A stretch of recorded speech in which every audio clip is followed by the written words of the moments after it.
जय हिंद students. Today we will discuss about the corrosive nature of acid. Okay, आज हम बात करेंगे कि जो एसिड के बारे में आप सबसे पहले जब आपके माइंड में क्या आता है एसिड सुनने के बाद, कि एसिड डेंजरस होता है। एसिड यानी कि तेज़ाब। ठीक है, जैसे आप जानते हैं कि कुछ लोगों के बारे में आपने सुना होगा कि एसिड उन्होंने किसी के ऊपर फेंक दिया, तो एसिड अटैक बोलते हैं उसे। कि किसी के फेस पे या किसी के ऊपर एसिड गिर गया, किसी वजह से भी हो सकता है कि वो लैब में काम कर रहे थे और काम करने में एसिड उनके स्किन पे आ गया, फेस पे या हाथ पे, ठीक है, पाम पे, कहीं भी। तो वो क्या होता है, बहुत बुरी तरीके से वो जल जाता है। ठीक है, एसिड बर्न बोलते हैं उसे। वो वहाँ पे स्किन ख़राब हो जाती है। ठीक है, स्किन बहुत ज़्यादा, जैसे वहाँ पर स्किन पे फफोले पड़ जाते हैं और फिर वहाँ पर बहुत गहरा दाग भी लग जाता है। और कपड़े पे भी अगर एसिड गिर जाता है तो वो कपड़ा वहाँ पे क्या होता है, गायब हो जाता है कहते हैं। यानी कि गायब होने का मतलब ईटन अप, एसिड क्या कर जाएगा वहाँ पे, पूरा गायब कर देगा, उसे खा जाएगा। ठीक है, खा जाने का मतलब है कि वहाँ से वो चीज़ वहाँ पे होल बना देती है। ठीक है, कोरोसिव नेचर ऑफ एसिड। अब देखिए यहाँ पर दिखाया गया है कि इसके लिए ये साइन सिंबल यूज़ किया जाता है।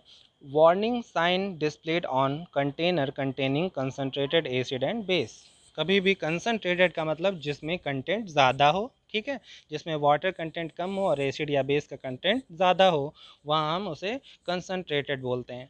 और ऐसा उस पर साइन बना होता है, यानी कि अगर वो किसी भी मैटर पे गिरेगा एसिड, तो वहाँ ये क्या करेगा, उसे देखिए यहाँ पर पेंट करके दिखाया, थोड़ा सा वहाँ पर गायब होता हुआ दिखा रहा है। और स्किन में भी देखिए यहाँ पर आपको ये चीज़ दिखा रहा है कि स्किन भी वहाँ पर ख़राब हो जाती है। ठीक है, अब देखिए यहाँ पर मैंने एक ये फिगर में दिखाया है कि यहाँ पर अगर कोई कपड़ा है, कपड़े पर अगर एसिड ऐसे गिराते जाते हैं तो वहाँ पर होल जनरेट हो जाता है। या यह कैसा हो रहा है, जैसे जल जाता है वो। ठीक है, जल जाता है और वहाँ पर वो होल हो जा रहा है, गायब हो जा रहा है कपड़ा। ठीक है, यहाँ क्या दिखाया गया है कि अगर आप एसिड को वाटर में आपको मिलाना है, ठीक है, उसे डाइल्यूट करना है, तो उसके लिए भी प्रिकॉशन लेना बहुत ज़रूरी है। वरना ये भी हो सकता है कि जब आप उसमें वाटर को एसिड में मिलाते हैं अगर, ठीक है, वाटर को एसिड में अगर मिलाते हैं आप इधर, तो वो क्या होता है, एक्सोथर्मिक होता है और वो स्प्लैश आउट होके आपके ऊपर भी आ सकता है। देखिए यहाँ पर दिखा रहा है स्प्लैश होते हुए, एक्सोथर्मिक रिएक्शन की वजह से हीट जनरेट होती है वहाँ पर, और ये बाहर की तरफ उछल के आ सकता है और आपके आँखों पर, स्किन पर भी आ सकता है और वो जल जाएगी स्किन आपके। इस वजह से यहाँ देखिए ये बॉटल छूट गया, बॉटल छूटने से भी और ज़्यादा डेंजरस हो सकता है, आपके यहाँ पर भी, पाम पे भी आ सकता है। तो इस तरीके से दिखाया गया है कि ये कोरोसिव नेचर का होता है। इसे हैंडल करते वक्त आपको बहुत ज़्यादा ध्यान देने की ज़रूरत होती है, जो आपके कपड़ों और स्किन के लिए डेंजरस है। और आपकी लाइफ ख़राब हो सकती है इससे। अगर आपकी आंखों में चला गया या फेस पे आ गया, तो आपको पता है कि आपकी लाइफ हमेशा के लिए क्या होती है, डिस्टर्ब हो जाएगी उसकी वजह से। ओके, तो इस वजह से प्रिकॉशन बहुत ज़रूरी है इसके लिए। Okay, dilution of acid. Dilution कैसे किया जाता है, अब इसका तरीका बताया गया है। The process of dissolving an acid or a base in water is highly exothermic. Okay, highly exothermic मतलब जिसमें हीट जनरेट होती है, हीट रिलीज होती है। Care must be taken while mixing concentrated nitric acid और सल्फ्यूरिक एसिड विद वाटर। ठीक है, specially इनको दिया है HNO3 और H2SO4 जो है वो कंसनट्रेटेड फॉर्म में डेंजरस हो सकते हैं, HCl भी होता है। The acid must always be added slowly. देखिए हमेशा क्या करते हैं, यहाँ क्या लिया गया है ये याद रखिएगा हमेशा। एसिड को आपको मिक्स करना है किस में, वाटर में। ये क्या है, H2O, वाटर नीचे है और उसमें धीरे धीरे आप एसिड मिक्स करते हैं। Slowly to water with constant stirring. Constant stirring मतलब ये यहाँ से देखिए कोनिकल फ्लास्क है और कोनिकल फ्लास्क को इन्होंने इस हाथ से पकड़ा हुआ है और इसे क्या करते हैं, धीरे धीरे आप इसे ऐसे शेक करेंगे, हल्का हल्का शेक करते रहेंगे, ताकि ये जब ड्रॉप इसमें जाएगी तो ये आसान मिक्स होता जाए। और उसे शेक करते रहेंगे तो वो धीरे धीरे मिक्स होता रहेगा, एक जगह बहुत सारा एसिड जमा नहीं होना चाहिए। If water is added to a concentrated acid, the heat generated may cause the mixture to splash out। splash out का मतलब वही है कि उछल के बाहर आ जाना, छलक जाना, उछल के बाहर आ सकता है वो। ठीक है, एंड कॉज बर्न, जैसे मैंने पिछले डायग्राम में आपको दिखाया था कि आपको बहुत ध्यान से करना है कि आपके ऊपर फेस पे, आइज़ पे या हाथ में स्किन पे ना आए।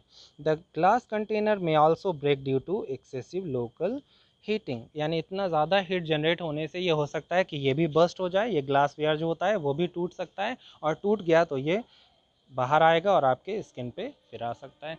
तो इसलिए यहाँ पर बहुत ज़्यादा हीट अचानक से जनरेट ना हो, इसके लिए हम उसे बहुत स्लोली ऐड करते हैं और उसे मिक्स करते रहते हैं, ताकि धीरे धीरे हीट रिलीज़ होती रहे और वो मिक्स होता रहे। तो सडनली करने से बहुत सारी हीट एक साथ जनरेट नहीं होगी, जिससे डेंजर क्या हो जाएगा, कम हो जाता है। ओके, तो हम देखिए इसका क्या तरीका है कि इसे along the wall of container, ऐसे मान लीजिए सपोज ये बीकर है, तो मैं आपको बता रहा हूँ कि ये आप जिस भी चीज़ से आप एसिड मिक्स कर रहे हैं, सपोज यहाँ से, तो ये पहले से इसमें वाटर है, और आपको ये along the wall of container, यानी यहाँ से आप धीरे धीरे ड्रॉप वाइज मिक्स करेंगे तो यहाँ से जाएगा, और दूसरे आप एक स्टिरर से, जिससे आप इसे शेक कर सकते हैं हैंड से, इसे चलाते रहेंगे इसमें, तो ये धीरे धीरे मिक्स होता रहेगा, और ये हिलाते रहेंगे तो वो शेक होता जाएगा, और शेक होने से वो मिक्स होता जाएगा। धीरे धीरे ड्रॉप वाइज आप इसे शेक करते रहेंगे, मिक्स करते रहेंगे, तो बहुत सारी हीट एक साथ जनरेट नहीं होगी, जिससे वो खतरा नहीं हो सकता।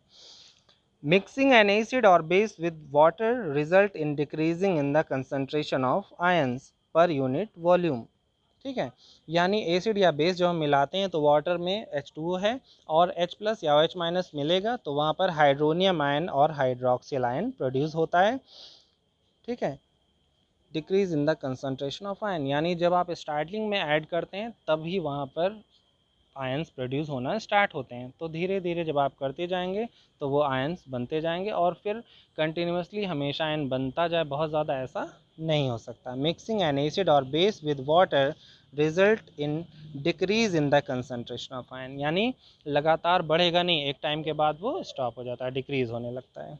Okay, such a process is called dilution and the acid or the base is said to be diluted. ठीक है, जब वाटर उसमें मिक्स होता जाएगा और उसके यानी एसिड का कंटेंट जो होता है वो कम होता जाएगा, वाटर का ज़्यादा होता जाएगा, तो वो डाइल्यूशन कहलाता है। ठीक है, वाटर कंटेंट ज़्यादा हो और एसिड या बेस का कंटेंट कम हो तो वो डाइल्यूट कहलाता है। ये आप जानते हैं डाइल्यूट एंड कंसनट्रेटेड सॉल्यूशन क्या होते हैं। ओके, ये था डाइल्यूशन ऑफ एसिड्स और ये था कोरोसिव नेचर ऑफ एसिड। तो ये डायग्राम आपको बनाना है। ओके, स्पेशली ये वाला दोनों आपको बनाना है और इसे डिस्कस करके मतलब लिखना भी है ये, और इसके साथ ये वाला डायग्राम भी आपको, ठीक है, ये वाला स्पेशली आप बना लीजिएगा, ये आपके समझने के लिए मैंने बना दिया था। ठीक है, ये वाला सिंबल आप अच्छे से कलरफुल बनाइएगा। Okay, thank you.